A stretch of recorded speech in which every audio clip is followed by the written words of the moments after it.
Soterarte convida.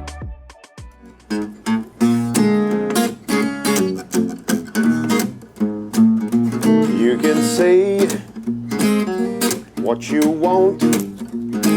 How do you feel? Where do you go home? You may try, baby, but it won't steal my soul. I know your game, it's understood. Wear my hat, stole my shoes, but it won't be long, I was born to lose. Say don't ever like to, don't ever lie to me. Don't ever lie, baby, don't ever lie to me. 'Cause I don't believe you, don't trust me. E o Soterarte Convida está começando nesse ritmo aqui, com esse convidado, Eric Asma, que é uma referência do rock, do blues aqui em Salvador. Bem-vindo, viu, Eric? Juliana, obrigado pela recepção. Bom dia, minha querida. Bom dia a você que está nos acompanhando. Uma grande alegria estar aqui com você e só satisfação. Só isso, a gente vai conversar muito ainda. E hoje a gente vai misturar alguns ritmos, algumas artes, como a gente sempre faz. A gente vai falar de música e também vai falar de circo. Porque está aqui comigo Vilma Macedo Silva, ela é artista circense e também presidente da Associação de Circo Itinerante. Bem-vinda, viu? Obrigada pelo convite, é um prazer, uma satisfação estar aqui falando de circo. Pois é. E ouvindo uma música boa. Isso, a gente vai misturar tudo aqui. Maravilha. Eu vou começar contigo, Vilma, me diga uma coisa. O circo, essa arte milenar, é uma coisa que vem de geração em geração, né? Se você é de uma família circense, você nasceu no circo, me conte um pouquinho da sua história. Isso, eu sou a terceira geração, né, de uma família circense, que começou com meu avô, né, meu avô lá no Pernambuco, dentro de tantas profissões que ele teve, ele findou sendo fotógrafo, lambe-lambe, em Aracaju. Ele é pernambucano, mas já estava em Aracaju com a família. E com a fotografia ele conheceu o circo. Nessa época é retratista. Retratista, aquele que ficava na praça. Nessa época não, viu? Mas assim, a gente sabe, né? Eu também ouvi contando uma coisa assim. E aí, com a fotografia, ele conheceu o circo, conheceu o mundo do circo. Ele ficava durante a semana na cidade, na praça ali em Aracaju, e o final de semana ele ia para o circo fazer essa renda extra, porque as artistas, na época, eram como artistas de cinema e vendiam fotografia. E aí, nisso, meu avô fica viúvo, com 4 filhos pequenos, né, o mais velho com 9 anos, e ele se viu naquele dilema, como criar os filhos. Sim. E a porta que ele viu foi o circo, porque no circo ele podia trabalhar e cuidar dos filhos sem precisar dar nenhum deles, né? Porque todo mundo ficou, me dá seu filho, me dá seu filho. Ele, não, vou criar os meus filhos com o meu trabalho. E aí ele aprendeu o ofício de palhaço e meu tio, minha mãe, né, os meus tios aprenderam também e cresceram. A minha mãe se casou no circo, minha mãe pernambucana, meu pai baiano, acompanhou o circo com 18 anos, se casaram no circo, tiveram 3 filhos debaixo da lona e também tive meus filhos no circo e assim vai seguindo. Essa família já está na 5ª geração. Agora, eu fico imaginando vocês dentro do circo, cidade em cidade, como é para estudar, como é para fazer as amizades, aí tem que sair, tem que levantar a lona. É muito difícil, porque eu criei assim mesmo, de 15 em 15 dias numa cidade diferente. Algumas temporadas a gente trabalhava só final de semana. Nesse período não dava para estudar, porque chegava na terça-feira e já tinha que ir embora. Mas o estudo era geralmente uma semana em uma cidade, na outra semana outra. Muito difícil. E a gente enfrenta muita burocracia. Tem lei que obriga a aceitar. Eu ia falar que tem uma lei, Tem uma lei que obriga. Mesmo assim, ainda há empecilhos, né? O ano passado mesmo, uma colega nossa, que faz parte até da associação, ela foi barrada na porta de um colégio, que a diretora não quis nem receber, que ela disse que não aceitava crianças de circo. Então, esse é um dos dilemas que o circense enfrenta, né? O circense itinerante. Porque às vezes a gente está de fora, só vê o brilho, a luz, o espetáculo ali, mas não imagina as dificuldades. Né? Então, mas mesmo assim a gente estudava. Minha mãe brigou muito na escola, não, meus filhos vão estudar. Não tem cadeira, eles vão sentar no chão. E você brigou para que seus filhos também estudassem? Briguei para que meus filhos estudassem. E assim vai indo. Hoje, né, eu não, mas tem muitos que já fizeram universidade no circo, né? A gente acompanha hoje em dia, que também facilitou muito, né, o ensino à distância, tudo isso ajuda. Mas para estudar no circo mesmo é muito complicado, mas a gente consegue. Consegue, Se com sente certeza. guerreiro. Eric, a gente está falando aqui de coisa de geração para geração. Você também vem de uma família de música, você carrega um sobrenome, né? Que foi também referência do blues aqui em Salvador, que foi o Álvaro, seu pai, Álvaro Asma. Então, me fala um pouquinho disso. Você herdou isso, está no seu sangue, né? É isso, eu tive essa sorte, essa alegria de ser filho desse grande artista, desse grande ser humano, foi o Álvaro Asma. Meu pai foi o cara que começou essa história da prática do blues aqui na Bahia, ainda na década de 80, né? E, claro, para além dele, a minha mãe também é uma pessoa que sempre me apoiou muito. Eu tive esse respaldo familiar, tal como Vilma, com a família dela, que, enfim, proporcionou esse contexto favorável para que você entrasse na sua arte, ciência e tal. No meu caso, eu comecei muito cedo vendo essa questão. Com que idade você começou? Comecei a tocar com 9, com 10 anos, mas ainda já de muito criancinha eu via... Hoje tem 20. 37. Fiz aniversário agora, recém-completados. Obrigado. Mas, enfim, já muito cedo acompanhando essa rotina da prática de um músico profissional, né? Então, isso é um espelho, né? Uma referência que você tem, uma coisa que nem todo mundo tem acesso a isso. E a gente sabe como a nossa sociedade né?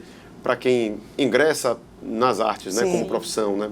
É um tabu, é uma questão ainda que nem toda a família aceita isso da maneira mais natural, mas eu tive, enfim, essa sorte, como eu falei, né, de ter um contexto muito favorável para que eu seguisse a minha arte, seguisse meus caminhos, e aqui estou. Eu estou com 37, já tenho um pouquinho mais de 20 anos de carreira profissional, que eu comecei muito cedo, né?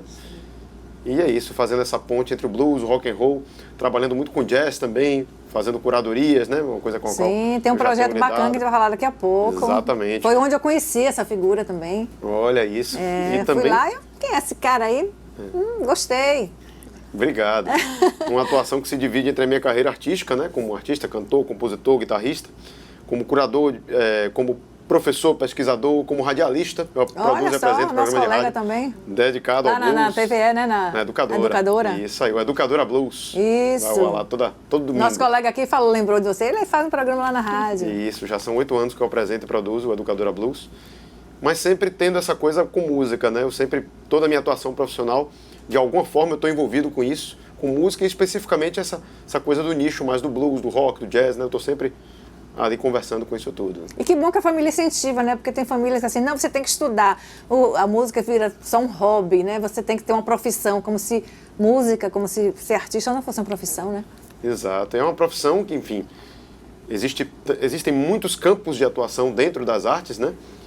E existe até uma coisa, de alguns anos para cá, no Brasil, tomou lugar no debate público uma discussão, enfim, ao meu ver, muito simplificada demais sobre essa questão de cultura versus economia, né? Aquela coisa que a gente precisa, infelizmente, estar lembrando que cultura também é trabalho e que existe uma economia criativa, uma coisa muito, enfim, estudos apontam que isso... Quantos empregos são gerados, não né? Direta e indiretamente. A gente sentiu né? isso na pandemia, quando os palcos, as cortinas se fecharam, quanta gente ficou desempregada, né? A gente não dava conta, mas não foi só quem estava na frente do palco, foi todas as famílias que envolvidas nisso também, né? Mas, enfim, é sempre bom a gente jogar luz sobre esse ponto e mostrar que, sim, a arte dá trabalho, dá muito trabalho, tem muita gente trabalhando para fazer as coisas acontecendo, que depende disso. E por que não, né? A vida sem arte, como é que ela seria, né? Pois Na pandemia a gente viu. A gente viu. O que seria da gente em casa, trancado, se não tivesse uma música, tivesse um filme para assistir, não é isso? Pois é. Foi o que salvou, né? O que nos manteve vivo, eu acho. Né? Vilma, me diga uma coisa, você também é atriz, né? Isso. Como é que começou a sua trajetória? No cinema, né? Porque você meio que mistura cinema com circo. Eu conheci o pessoal, né, da Plano 3, Paula Gomes, Haroldo, Ernesto, Mila, Marcos. Eles estavam fazendo pesquisa com circo. Para fazer um filme sobre circo, né? Eu falo que a minha família é de cinema e eu sou a família de circo deles. Porque, assim, eles são muito apaixonados por circo. E uma coisa que precisa ressaltar, que, assim, nem todo pesquisador respeita a pesquisa, né? Às vezes está lá só para defender uma tese, para escrever um livro. E eles... tem muitos, eu conheço muitos. E eles são desses que pesquisa com respeito. E esse respeito é tão grande que ultrapassa o amor, né? Eles têm um amor mesmo pelo circo. E nessa pesquisa conheci a minha família. E aí começaram a trabalhar com os meus filhos, ainda pequenininhos. E aí chegou o dia que eles fizeram, um dos meus filhos chamou para fazer o documentário Jonas e o Circo Sem Lona, né? E fala Paulo, até inclusive, dessa... ganhou o prêmio, né? Ganhou o prêmio, esse filme. estreou em Amsterdã. A gente até fala dessa questão da educação, da profissão, né? Da gente cobrar o ensino, né? Que no documentário eu cobro muito isso, que ele tem que estudar, não é para esquecer a arte, mas é porque a gente é cobrado disso, né? Você não é, como se você não fosse um profissional. Eu tenho mais de 40 anos de profissão, porque eu comecei também muito cedo, eu comecei com 7 anos. E aí o filme fala sobre isso, né, também. Aí, nessa questão do documentário, como foi lá em casa, a minha vida, a minha vivência, depois disso eu fui convidada para fazer mais 2 filmes, né, o Filho de Boi e Saudade Fez Morada Aqui Dentro, que está na Netflix hoje. Legal. E aí eu me apaixonei também, o bichinho do cinema me mordeu, e eu sou apaixonada até porque a Plano 3, ela flerta com o circo nessa questão do improviso, né, deixa a gente muito à vontade. Então isso para mim é um outro mundo que eu aprendi a amar, assim como o circo, né, que o circo é a minha vida, a minha paixão, meu orgulho, né, isso é uma coisa que eu me orgulho muito, é de ser circense, de ter nascido no circo, de ter sido criada na estrada, de ter enfrentado, né? Acho que tudo isso forjou o meu caráter e forja, né? Pois é. Eric, me diga uma coisa, quando se fala música na Bahia, a gente lembra logo do axé, lembra logo, né? Música da Bahia. Tem espaço para o blues, para o jazz? Como é o público, o seu público? É isso, a Bahia tem essa referência, quando a gente fala sobretudo da música de massa, né? Se fala muito da indústria relacionada à axé music, ao carnaval, o rumo que o carnaval tomou ao longo dos anos. Mas assim, eu vejo isso como uma coisa que se tornou, claro, um elemento identitário, de identidade da Bahia no cenário nacional e mundial. Claro, é uma festa enorme, tudo aquilo que a gente sabe. Mas acho que a Bahia também é muito conhecida pela sua vocação para a diversidade. Esse caldeirão, né? Acho que para as artes e para a cultura de um modo geral, mas falando especificamente da música, você tem tanta coisa muito boa vindo da Bahia, né? Se você olha para as mais variadas vertentes musicais, tem grandes nomes vindo da Bahia fazendo aquilo, né? E falando de jazz, falando de blues, falando de rock and roll, não é diferente, né? Tem artistas que já vêm fazendo isso, que criaram uma tradição desses gêneros aqui na Bahia, né? Já falando aí de décadas de história em que isso está acontecendo, mas claro, tudo dentro de uma multiplicidade, né? De um caldeirão cultural em que muitas outras vertentes musicais estão ali se expressando.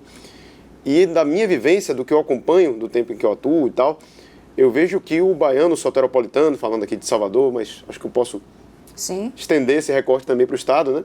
As pessoas gostam muito de jazz, de blues, de música instrumental. A gente, quando leva isso para praças públicas, sobretudo, né? Eventos, sei lá, festivais e afins, quando a gente leva isso para praças públicas, eu acho que vem essa percepção com mais força.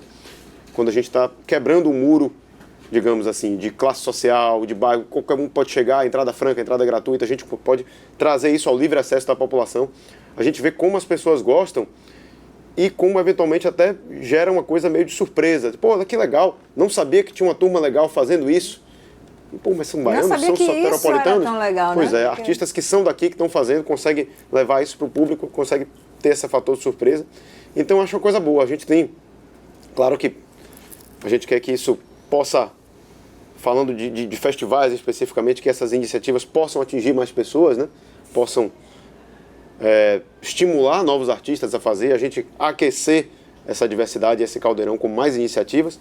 Mas é muito bom ver como as pessoas sentem falta disso e quando têm acesso elas prestigiam, elas abraçam.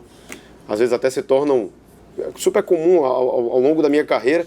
Aconteceu muito de eu estar tocando em praças públicas e pessoas se tornarem fãs do trabalho a partir daquele momento em que viram por acaso, digamos assim. Daqui a pouco vai ter um outro show, o cara vai lá, a mesma pessoa que estava lá foi prestigiar. Pô, vi você... E já levou, né, alguém que... Eu acho que é como dizer assim, você gosta de sarapatel? Não. Já comeu? Não.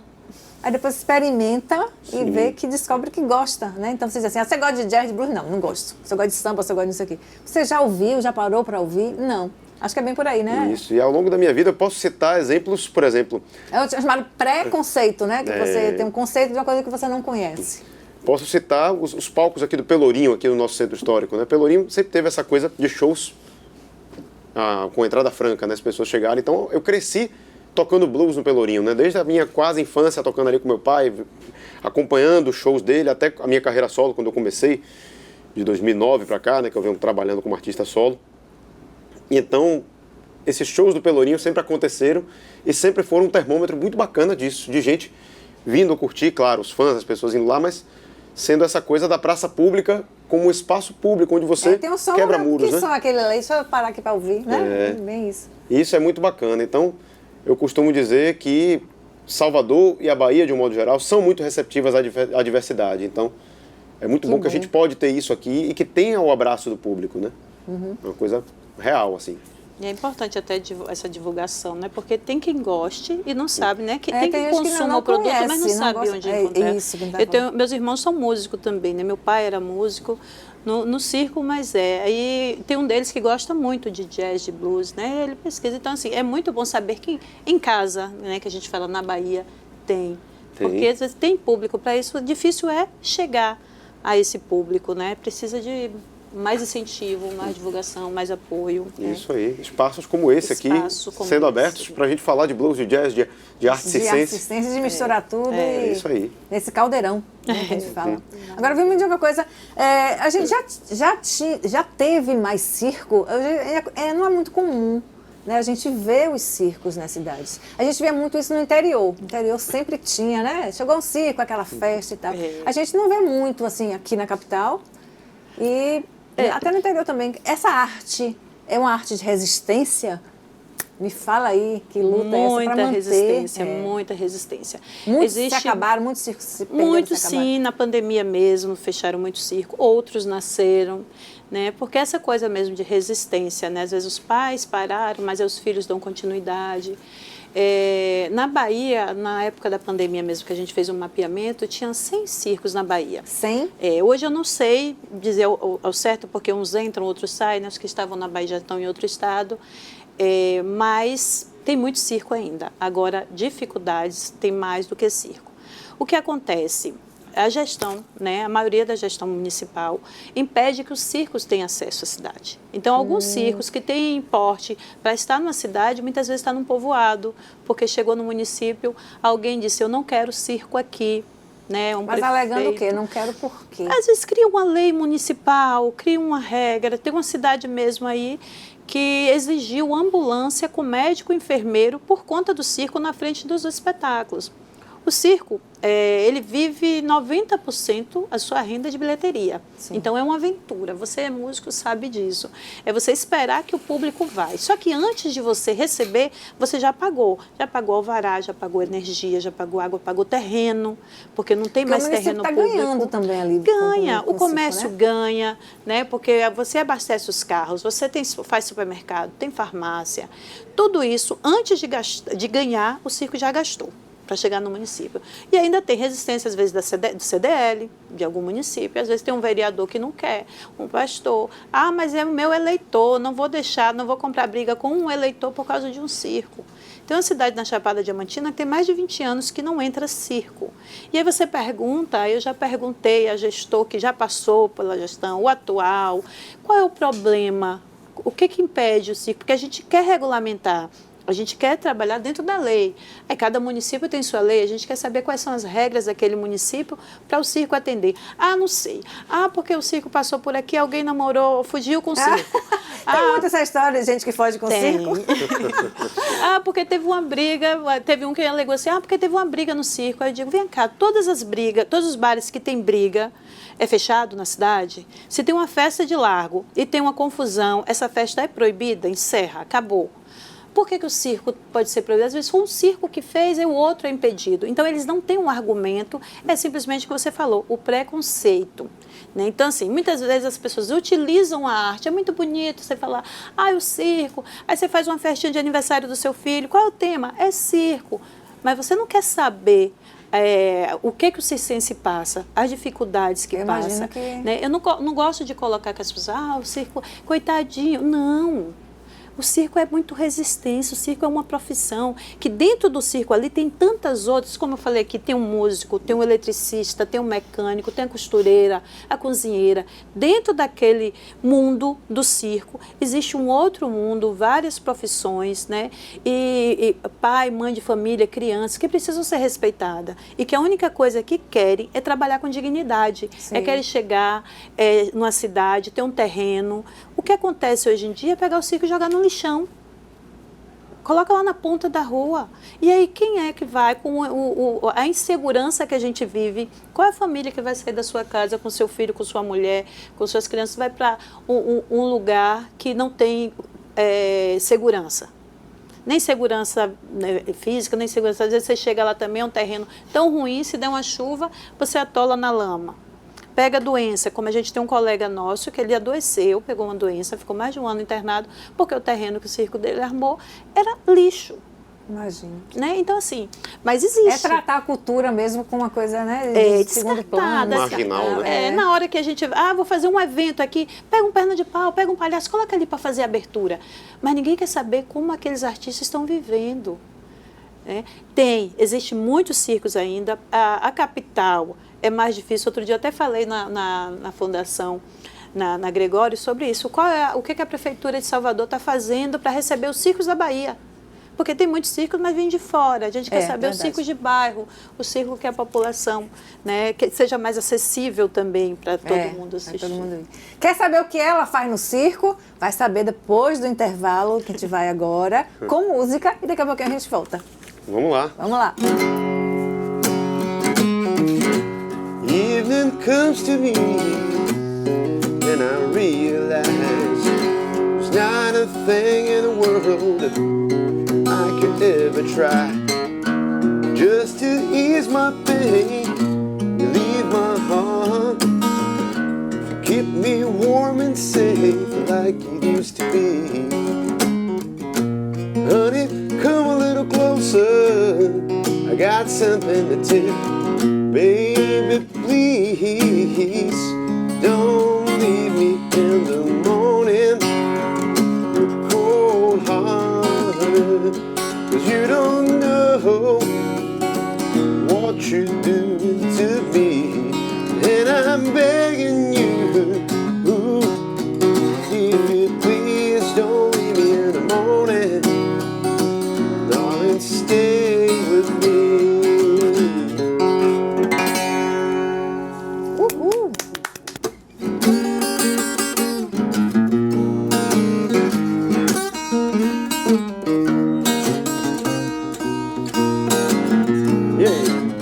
All those fancy suits and big red cars, ceiling chandeliers, bottles of wine, they don't mean nothing. I have to tell the truth, I'm just a simple man, and I'm happy with the life I chose. Fit myself in a world of lust, and in the end we'll all turn into dust, and I'm just sitting here without a place to go home. I just feel like a simple man, and I'm just sharing what I know.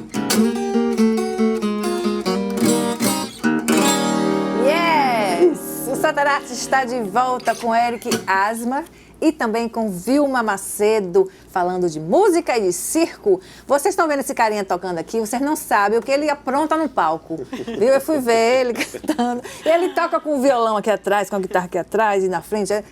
Você faz arte, né, rapaz? Obrigado pelo carinho. Na verdade, é uma coisa que a gente faz como uma brincadeira, né? No caso, o que me trouxe para a guitarra elétrica quando eu era criança, que eu tive vontade de aprender, foi essa magia que eu via no instrumento, né? Eu via o guitarrista como uma espécie de um super-herói, e essa coisa de você brincar no blues, e ele no sobe rock. na caixa do som e toca de frente de violão. Isso aí, isso é super comum, e acho que é talvez a grande referência mundial disso seja o maior de todos, o nosso Jimi Hendrix, né? Sim. O cara que quando eu era criancinha eu via tocando fogo na guitarra, fazendo aquilo todo. Não vou tocar fogo em nada, não. Não, tá? gente, mas, pelo amor de Deus. Enfim. Nem você vai se pendurar aqui, viu? Essa coisa lúdica da brincadeira, eu acho que isso traz uma coisa legal da conversa da gente com as pessoas, traz essa magia, né? E eu gosto disso, eu gosto de celebrar isso, eu gosto de fazer com que o show, a coisa do momento em que a gente está fazendo música, seja um divertimento, seja uma coisa para a gente brincar com o imaginário, com a curtição, né? Com a ludicidade. Eu acho que é uma forma de fazer isso e tornar a coisa mais divertida para todo mundo, né? Pois é, foi isso que me chamou a atenção e aí surgiu, quero o contato dele, eu vou convidar ele para o programa. Pois é. Agora fica uma pergunta no ar. O que é que essa moça faz no circo? Você é o quê? Palhaça, malabarista, aquela rumbeira, né? Que chama rumbeira. O que é que você faz no circo, mulher? Eu já fiz um pouquinho de tudo, né? Já fiz rumba, né? Dançava. Eu achava linda aquelas mulheres dançando. Isso. A minha mãe foi rainha da rumba. Olha só! Força capilar, né? Eu ainda faço a força capilar. Inclusive, o ano passado eu fiz uma apresentação. Sim, você então se pendura pelos pelo cabelos. cabelo. Não dói, não? É um andor suportável, não é dizer que não, depois de muito não treino, dói. não é qualquer pessoa que volta. Ó, esse aí mesmo tem um cabelão. Acho não que dá pra. Ele consegue. Tem que aprender com você. Tá bom. Não, mas eu acho que o meu caso mesmo é o cotidiano ali, né? Eu aprendi muito rápido, porque eu já vinha de outras atividades. Eu fazia tecido, bailarina em tecido, corda. E aí chegou o dia, a menina da Força Capilar tinha ido embora, e aí a mulher do meu primo falou, vai você. Aí eu disse, vai lá, e fiz um treino assim, rápido. Não é rápido, viu, gente? É porque eu já estou na atividade. Não façam isso em casa, tá, gente? Tem algumas oficinas, né? Aqui em Salvador tem lugares que tem oficina de força capilar. Né? Tem gente que fala suspensão capilar. É porque eu sou do raiz, né? Tem outras linguagens. Literalmente hoje, da raiz. Eu sou da raiz. E aí eu chamo força capilar. Mas é tranquilo. Treino. Né, treinar ali o couro cabeludo, a coluna, né, tem que também ter um alongamento, porque força muito, você suspende. Imagina. Segura todo o peso do seu corpo, né, no couro cabeludo e pescoço aqui. Então, mas é tranquilo, é massa. Eu acho muito bom, muito gostoso estar ali. Pelo menos gostoso de ver, né? Não sei se... Tá? Depois você me diz qual é o seu shampoo que você usa, tá certo, bom? diga assim. Érica, me diga uma coisa, vamos falar um pouquinho do projeto, que foi lá que eu lhe conheci, no projeto Oxe Jazz, um projeto gratuito, que as pessoas vão e ouvem boa música. E é um projeto que o governo também apoia, né? Gratuito por isso também, pelo apoio que o governo dá. Me fala um pouquinho desse projeto aí. O Oxe Jazz é um grande orgulho para nós todos. O Oxe é uma realização da Mais Ações Integradas. Quero mandar um beijo aqui para toda a equipe enorme beijo e maravilhosa. Beijo para Fernanda, que fica lá no palco apresentando, Fernanda minha colega. Matos, nossa Fernanda queridíssima. Matos. Tem uma turma é um projeto, como eu costumo sempre dizer, ele é feito a várias mãos. São muitas mãos trabalhando para a gente fazer aquilo daquela maneira bacana como acontece, né? Com todo cuidado, tanto com a parte estrutural, que envolve palco, envolve artístico, com os artistas, com a economia criativa, a gente abraça a comunidade. Quem gosta de uma cervejinha, tem uma cerveja artesanal maravilhosa. Exato. Lá no tem entorno, espaço para criança. Exato. Delícia. É isso aí. E o Oxe é um orgulho para a gente, um projeto que começou em abril de 2022. A gente já está no ano 4, né? Ano 4. Agora, e enfim, uma alegria muito grande. A gente está tendo um abraço cada vez maior da comunidade, das pessoas. É um projeto que tem esse propósito de trazer jazz, blues, música instrumental em praça pública, né? A gente começou com algumas edições no interior do estado, a gente rodou por Itacaré, Lençóis, Lauro de Freitas, que é a nossa vizinha aqui do lado, e desde então, meados ali de 2022, a gente pegou uma frequência mais ou menos fixa, regular ali no Parque Costa Azul, que se tornou a nossa sede aqui em Salvador, né? Nossa casa. E a comunidade do entorno do Costa Azul toda abraçou o projeto. A gente tem pessoas que vêm de várias partes da cidade, pessoas que viajam para ver. O projeto também entrou numa rota turística, uma coisa que vem deixando a gente muito feliz. E com essa frequência mensal, trazendo artistas desse âmbito. Quem já passou por lá e que ainda vai passar? Muita gente. A gente pode falar de âmbito local aqui de Salvador. Grandes nomes da música instrumental daqui. A gente pode falar de Grupo Garagem. Fizemos uma homenagem ao maestro Letieres Leite, o nosso saudoso querido maestro. Armandinho Macedo já esteve por lá. Adelmo Cazé esteve lá comigo, a gente fez show já. Clariana, enfim, uma série de artistas daqui, da música instrumental também, propriamente de Salvador. Mo Brasil, Sonora Maralinas, Canibais, diversos projetos que abraçam a música instrumental e o comportamento da música de improvisação em suas diversas vertentes, né? A gente traz isso com muita força sempre a cada edição. E, claro, artistas também de outros estados, artistas internacionais que estão de passagem por Salvador. A gente tem uma ponte legal com isso, procura fazer com que o Oxe seja esse grande satélite, né, que traz o local e o global, trazendo para conviver, entendendo que a música ela precisa desses diálogos, né, todo mundo ganha com isso no final das contas e, claro, trazendo o público para perto da gente, né? Então, se tornou uma coisa muito, como eu disse, né, um xodó da gente. A gente tem muita alegria em fazer o Oxa Jazz, é um projeto que só cresce e de uma maneira absolutamente espontânea, né? As pessoas abraçaram o Oxa, né? Isso é que é mais legal. E eu fui porque uma pessoa que gostou de mim chamou e tal, eu já indiquei outra pessoa, então essa divulgação, assim, que é a melhor de todas, né? Pois é o público abraçando e colocando ali o selo de qualidade, Isso. chamando, olha, vamos lá ver porque é legal. Pô, isso é maravilhoso, a gente gosta muito. E o título é maravilhoso, não é uma mistura de Oxe, que é da Bahia, e jazz, né? Essa coisa Exatamente, o local regional, e o global, desde o título, desde é a música a com gênese, sotaque da Bahia. Exatamente. Acho que é bem por aí. Exato, a gente traz muito isso também, né? O blues, o jazz, dialogando com elementos da nossa cultura e da nossa música, né? Com um gostinho de dendê. Exato, Acho que é por aí. muito da... A percussividade afro-baiana está muito presente em muitas atrações que tocam lá pelo Oxa Jazz também. E é isso, a gente tem sempre essa proposta muito viva, né? E é isso. Vou marcar um dia para ir lá, quando estiver em Salvador. Já está tem que ir, convidada, tá convidada. desde já, viu? Viu? Sim, com certeza, fiquei curiosa, gosto muito. E você vê que ele é um pouco acróbata, né? Ele faz acrobacia, pelo que você me disse no não, palco. ele no palco Olha. outra pessoa. Ele tá quietinho aqui porque a cadeira não permite, né? O espaço não permite, mas você precisa ver esse homem no palco. Um pouco artista de circo também. Também. Tenho muito a aprender com Vilma, com toda certeza. Quem Isso. sabe incrementar e trazer uma coisa Pronto, com, tudo... com um estudo mais apurado para o que Se eu lá faço. tivesse Né? estrutura, a gente podia fazer você tocando lá e ela se pendurando, se Pois é, rodopiando já viu que pelo coisa cabelo. linda? Olha, Ao seria som um crossover maravilhoso. do Ia ser violão ótimo. dele. Ai, que coisa Imagina linda. que coisa legal que seria. Pensa aí, então, você botar uma estrutura, ela vai amarrar o cabelo dela lá. Mil e ela- ideias aqui rolando, Pronto. hein? Pois é. Só chamar. Pois é. Vilma, fala uma coisa, você é presidente da Associação de Circos Itinerantes da Bahia. Como é que surgiu essa associação e como é que ela funciona? Então, eu gosto sempre de falar, veio da necessidade mesmo de se organizar, né? Dentro de tantas essas dificuldades que eu falei, né, do circense, aí a gente precisa dessa organização para ser ouvido, né? Bater nas portas mesmo. Pra ficar mais forte, né? Para Tem que ficar se mais unir pra- forte, a união fortalece mais.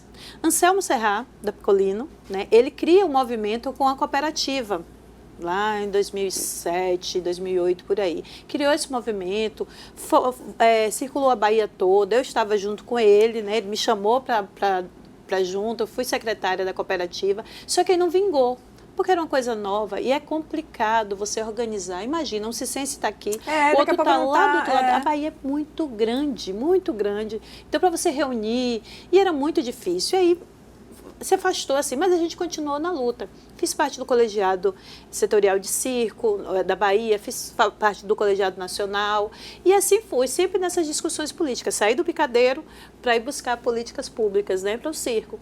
E aí veio a pandemia, a tão temida pandemia. E assim, a pandemia, eu sempre falo assim, o circo não foi o pior para o circo, porque o circo tem muitas outras dificuldades, que é temporal, que é São João, que é Natal, né, que fecha as portas, que o circo não funciona. Eu não tinha pensado por O esse circo ângulo. enfrenta muitas dificuldades. A pandemia foi aquela coisa que chamou a atenção do mundo todo, mas a gente já sabia enfrentar mais ou menos, porque a gente está acostumado, porque São João no Nordeste, ninguém quer saber de circo. Aí choveu, o circo cai, ninguém quer saber, né? O poder público não está ali para saber como é que está aquele circo. Como é que tá aquela lona? Não, o ano passado, mesmo em dezembro, teve um temporal que destelhou o posto lá em Rio Real. Acho que foi. Tinha um circo na cidade que caiu. Saiu reportagem, eu fiquei assistindo para ver se falavam alguma coisa do circo. Ou daquela família que estava ali. Tinha uma, Falaram só do posto. tinha uma menina, né, que estava recém-parida, né, tinha acabado de ter neném no circo. Mas ninguém procura saber, parece que é invisível aos olhos, né, da sociedade. E aí a gente não, gente, a gente tem que se organizar de novo. E oficialmente agora. E aí a gente vem batalhando, criamos a associação, é registrada, né, já estamos com 2 anos de CNPJ, mas a luta já vem mais de 10 anos, Sim. ou de 20 anos, né? Falando, já teve mais de 20 anos essa luta, gente. E como ele disse, não é uma pessoa, né? São várias mãos, né? A gente tem muitos apoiadores, muitas pessoas que estão ali, que acreditam, né? Hoje nós temos 17 associados, tem mais 10 na fila, né, esperando por conta dessa logística mesmo. A gente precisa de um momento para encontrar todo mundo ao mesmo tempo para poder fazer essa reunião presencial para ter mais sócios. Mas os sócios que a gente tem estão ali efetivo e a gente não representa só os circos que estão na associação. Então, quando eu venho falar com o poder público, quando eu venho falar aqui num programa tão importante como esse, das dificuldades do circo, eu estou falando de todos os circos que estão na Bahia nesse problema, eu estou falando de todos os circos que estão no Brasil, porque eu faço parte de um grupo nacional também, e a gente sabe que as mesmas dificuldades que tem aqui, tem no Rio Grande do Sul, né, tem no Pernambuco, são circos diferentes até, porque a cultura, né, do Sul é diferente da cultura do Nordeste, mas as dificuldades são as mesmas, os empecilhos são os mesmos, são prefeitos que dizem eu não quero circo aqui porque eu já fui assistir um espetáculo de circo lá em Balneário Camboriú, então a população não precisa de circo, né, só ele, né? Eu falo sempre do interior, o prefeito tem seu carro, vem aqui em Salvador, assiste o circo que vem de fora, mas a população fica com a carência de que é um espetáculo circense.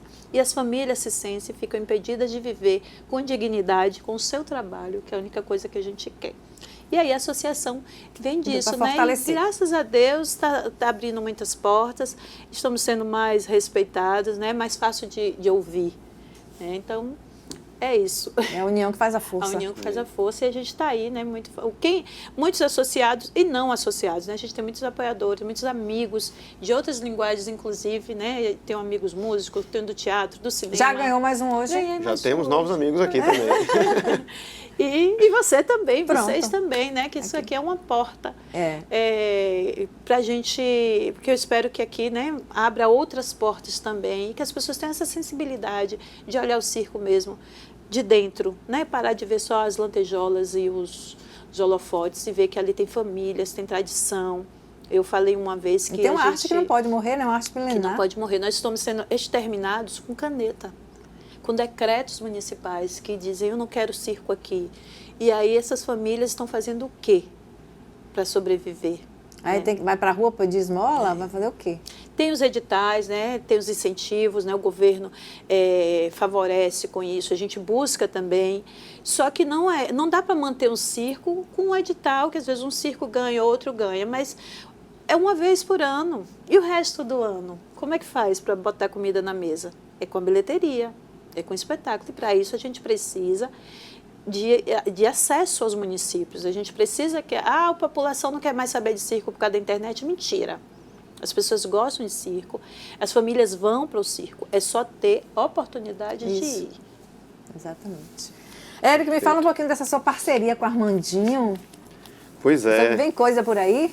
Exatamente. Na verdade, eu costumo dizer que eu tenho uma honra e alegria de poder chamar um ídolo de infância hoje em dia de um amigo querido e um parceiro. A gente está com um trabalho junto que começou no palco do Oxa Jazz. A gente fez um show junto em meados de 2023 e o que seria uma apresentação única, despretensiosa, um encontro das guitarras, das gerações ali, acabou que teve uma adesão muito grande do público, foi o recorde de público do festival, até hoje esse show que a gente fez lá em 23, né, 2023, e vieram outros convites para a gente fazer outros festivais, a gente já circulou, tocamos juntos com esse trabalho, é um trabalho que celebra a guitarra elétrica, né, a guitarra baiana, o guitarrinha, guitarrão, como o próprio Armandinho costuma dizer, né, a guitarra grande e a guitarra baiana, e a gente traz ali esses clássicos do universo da guitarra, né, de Jimi Hendrix, Eric Clapton, Santana, Beatles, clássicos da música mundial, juntando ali com o elemento do blues, eu trago canções de minha autoria para a gente fazer de blues, com os super sucessos da carreira do próprio Armandinho, né? Beleza Pura, com a Cor do Som, dele com o Chame Gente, com Moraes, parceria deles que se tornou um grande hino da música da Bahia, do Carnaval da Bahia. O frevo, o chorinho, é um caldeirão que envolve tudo isso, né? Envolve elementos da música e da cultura brasileira representados na figura de Armandinho, que é essa figura maravilhosa, né? E a gente traz isso tudo para dentro desse universo do blues, da improvisação, da guitarra. É um show muito espontâneo, muito natural, e que se tornou um álbum novo, um álbum com audiovisual, né? Antigamente falava-se CD e DVD, mas agora é um álbum audiovisual. Então a gente está lançando esse trabalho que vai se chamar Armandinho Macedo e Eric Arsman. Ele estreou agora com exclusividade pela TVE Bahia. TVE filmou, a gente gravou ao vivo no novíssimo Cine Teatro 2 de Julho, Sim. que é um novo teatro lindo, maravilhoso, que o IRDEB inaugurou agora há pouco tempo, a gente fez. E foram 2 shows que a gente fez e o material desse trabalho novo é resultante disso. Então, além desses clássicos, dessas canções que já existem, tem canção de minha autoria, tem canção minha em parceria com o Armandinho. E é um trabalho novo que a gente tem muita alegria em poder estar lançando agora. Enfim, uma coisa que a gente fez e que mais me deixa feliz é que surgiu de uma maneira muito espontânea, muito natural, né?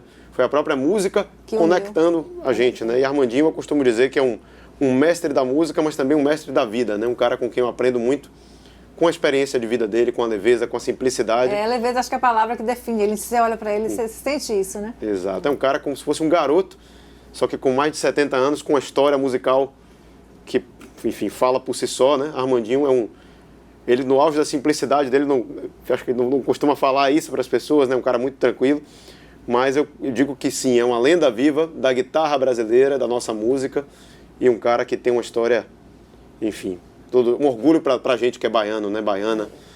E, enfim, um trabalho que recomendo vocês que estão nos acompanhando, acompanhem, prestigiem esse trabalho, que é um trabalho que a gente tem muito orgulho, muita alegria em poder estar trazendo para o público. E na primeira vez que eu fui no Oxa Jazz, Armandinho estava tocando e tinha uma menina também tocando, uma menina, Isso, garota. foi a Ágata Macedo. No dia dividindo o palco com o Armandinho, Isso. E a Ágata é um jovem talento da guitarra baiana, tá né? aí. Então o Armandinho meio que a padrinha, a turma que está chegando agora, é um cara muito acolhedor, né?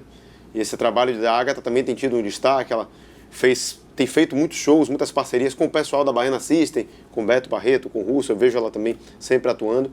E nesse show do Osh, a Ágata trouxe Armandinho como convidado dela também. Foi convidado dela aí, ó. Exatamente. Ela que era a estrela principal e levou Armandinho como convidado. Exatamente, o encontro de gerações da guitarra baiana. Da guitarra né? baiana. Que é enfim, a guitarra baiana é o filho imediato de Armandinho, Sim. gerando tantos frutos aí, né? Muita gente tocando super bem o instrumento, a exemplo de Ágata.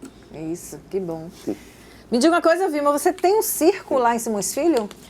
Tem o circo. Está montado, tá tem um espetáculo, acontece é, espetáculo aos finais de semana, como é que funciona do meu isso? irmão está montado lá. Esse final de semana não trabalhou por conta da chuva, né? Sim, mas quando trabalha chove... diariamente a partir das 8 horas. O final de semana, sábado e domingo, tem 2 lá espetáculos. Em Simões Filho. Está em Simões Filho. Ele é fixo, fica sempre lá não, mas ele roda... Ele está rodando. Ele saiu de Candeias e foi para Simões Filho. Mas sempre aqui na região metropolitana? Fica mais pela região metropolitana, mas roda a Bahia toda também. Mas ultimamente tem ficado mais na região metropolitana. Ele perdeu o circo na pandemia, né? A gente, como outros também perderam, alguns materiais se estragaram, apodreceram, outros foram roubados, né? Teve gente que perdeu o material. Aí ele conseguiu remontar agora o circo, através foi trabalhando no circo de outras pessoas, da família também. Porque na família eu tenho 3 primos que têm circo, a minha tia continua com circo, meu irmão, tudo da mesma família. Mas tem outros tantos amigos que a gente acaba sendo uma coisa só. E você ainda se apresenta? Me apresento, não mais itinerando, né? Assim, alguma coisa pontual, como esse espetáculo na Picolino, né? Que eu disse, foi um espetáculo maravilhoso, que foi só de mulheres. Olha só. Eu vi você com a camisa assim, Mulheres no Circo. Isso, é a Mulher do Circo, que foi esse espetáculo que a gente fez em outubro. Eu trabalhei na produção. E aí, como eu já tinha 14 anos que eu não entrava no picadeiro, eu disse, eu também vou aí. Me joguei, aí fui, deu tudo certo, que é esse vídeo que eu te mandei aí. E foi um espetáculo lindíssimo, até falei com Luana, Nana e Nina, né, que elas estão à frente disso. Eu falei, a gente tem que repetir esse espetáculo, que foi maravilhoso, porque eles pegaram artistas de Salvador, que vem de escola, e artistas de circo itinerante. Você fala de escola de circo? De escola de circo. Do Picolino, especificamente. Isso. É a única escola de circo que tem aqui? Tem a escola Picolino e tem o núcleo de circo também, que acho que acontece no Barbalho, que também eles fazem um trabalho maravilhoso. E qualquer pessoa pode fazer? Pode, eu não sei bem o caminho, mas eu sei é aberto, que é aberto, não só para famílias de circo? Não, é aberto. Quem quiser fazer, inclusive lá no Barbalho, nesse núcleo de circo, que teve a oficina de força capilar. Né? Eu fui até convidada para ir, mas não tive tempo. Mas tem muitas atividades interessantes. A Picolino também está com uma agenda cheia, né? A Picolino está completando 40 anos. Olha só. Né? Em Salvador. Picolino é o circo de Salvador. Referência mesmo, é uma você referência. Fala escola de circo, né? Para a Bahia, né? Para todos os circos. O circo do interior mesmo se identifica muito com o Picolino. É um lugar importante, né? Que precisa ser mantido. Sim. Muitas vidas foram salvas através daquele trabalho.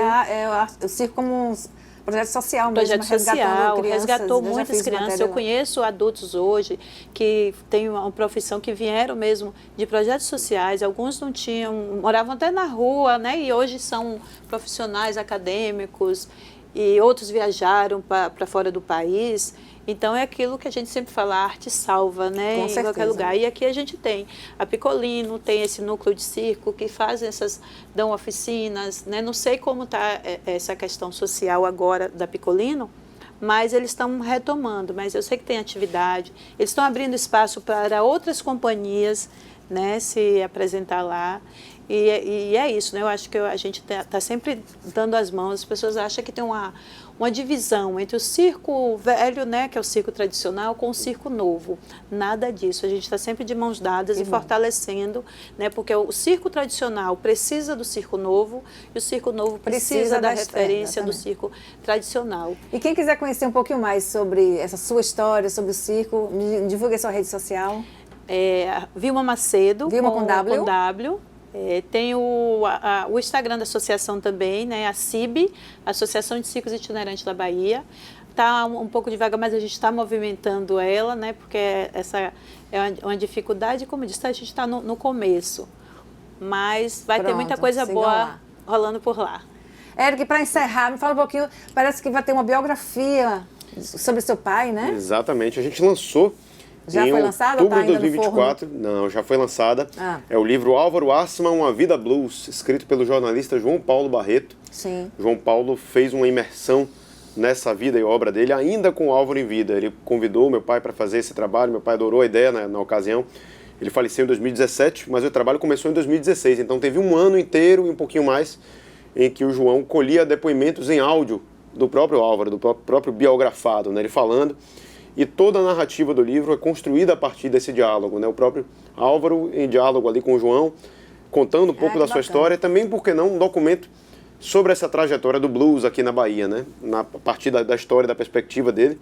Em um dado momento fala-se também já do momento dele não mais aqui, né? Dos frutos, do que ele deixou de legado e tal. É um livro muito rico de acervo de imagens, então você que se interessa por blues, que é fã do Álvaro ou que não conhece e gostaria de conhecer, esse livro?